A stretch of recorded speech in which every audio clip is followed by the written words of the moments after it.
ನಮಸ್ಕಾರ ಆತ್ಮೀಯರೇ, ನನ್ನ ಹೆಸರು ಸ್ಪಂದನಾ ಬಸನಗೌಡ. ನಾನು 7ನೇ ತರಗತಿಯಲ್ಲಿ ಓದುತ್ತಿದ್ದೇನೆ. ನಮ್ಮ ಶಾಲೆಯ ಹೆಸರು ಸರ್ಕಾರಿ ಹಿರಿಯ ಪ್ರಾಥಮಿಕ ಶಾಲೆ. ಈಗ ನಾವು ನಮ್ಮ ಶಾಲೆಯಲ್ಲಿರುವ 13 ಕೊಠಡಿಗಳನ್ನು ನೋಡಲು ಹೋಗೋಣ.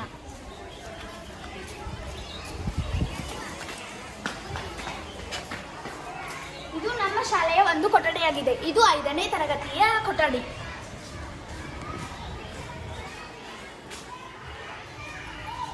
ಇದು ನಮ್ಮ ಮುಖ್ಯೋಪಾಧ್ಯಾಯರ ಕೊಠಡಿ. ಇದರಲ್ಲಿ ಒಂದು ಕೊಠಡಿ ಇದೆ. ಇದು ಒಂದು ಕೊಠಡಿಯಾಗಿದೆ.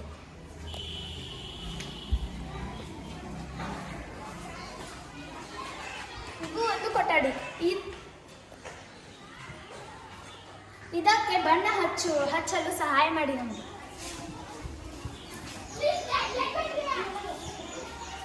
ಇದು 4ನೇ ತರಗತಿಯ ಕೊಠಡಿಯಾಗಿದೆ.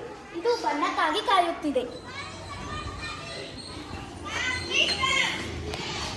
ಇದು ಒಂದು ನಲಿಕಲಿ ತರಗತಿಯಾಗಿದೆ.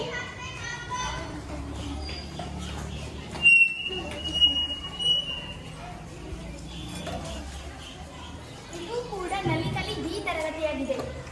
ಇದು ಬಣ್ಣಕ್ಕಾಗಿ ಕಾಯುತ್ತಿದೆ. ಅದು 8ನೇ ತರಗತಿಯಾಗಿದೆ. ನಮಗೆ ಬಣ್ಣ ಹಚ್ಚಲು ಸಹಾಯ ಮಾಡಿ. ಧನ್ಯವಾದಗಳು.